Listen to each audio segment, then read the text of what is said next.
Now I want to talk for a minute about machine learning, big data, and AI. I've already alluded to Lending Club using modern data analytics tools to improve their lending business.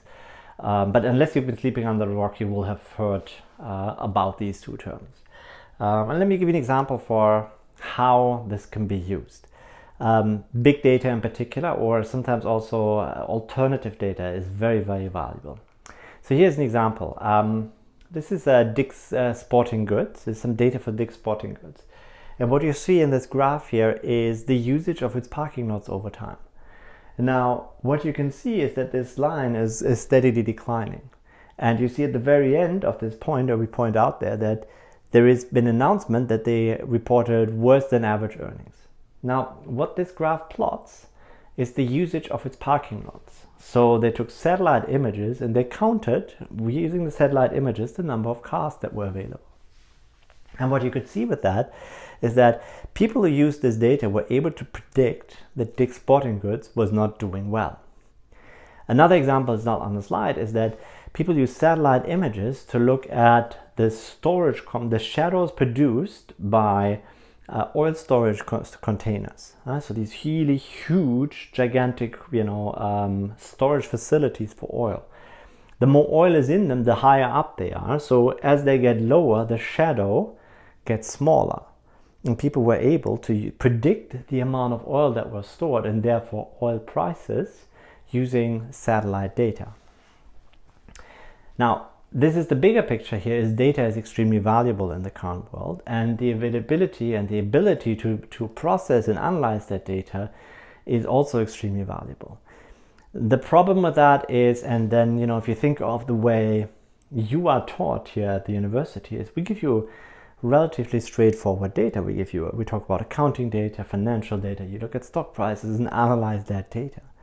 Now that is data that you can come by following the public markets.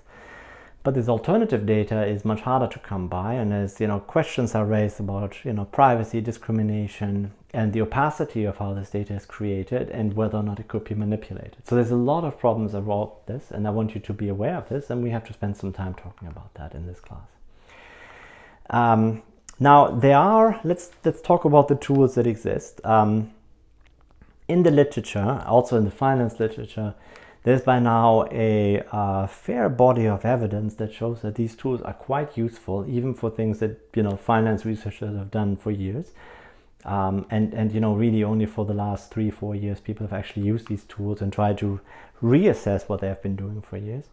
But I want to be very clear that machine learning and AI is an umbrella term, which basically stands for a large number of tools, like 50, 60, 70 different tools. Just like there are 50, 60, 70 different tools in the area of econometrics that are also very useful, and that most of you have sadly not heard very much about, because most likely you didn't take econometrics 327, right? I also want to be clear that you understand it's not a magic wand, right? So the number of times you hear people say, oh, we have this great firm and we use machine learning and AI to get da da da da da out. I'm sorry, but that's not how it works. And every time I hear anybody say this in this class, later on when you have to come up with your own ideas, you have to put money in a swear jar, right? So machine learning, we use machine learning and AI to do da da da. It's not going to fly. And here's an example, actually how this can spectacularly fail. So there was a particular ETF, Exchange Traded Fund. Hopefully you heard about that one by now, which was called Mind, right? It was an actively managed fund, ETF, which was managed by an AI system. And the performance of this ETF was quite poor. So what it tried to do is it tried to be better than the MSCI World Index. And as you can see from this graph, is that perpetually it actually underperformed the Mind, or at least it didn't do significantly better than it. Even though we'd imagine that AI, if it is so very clever, should be able to do that. And one of the reasons why it didn't do it was because it didn't include the idea of having to hedge against currency risk, which for a world index is kind of an important feature, right?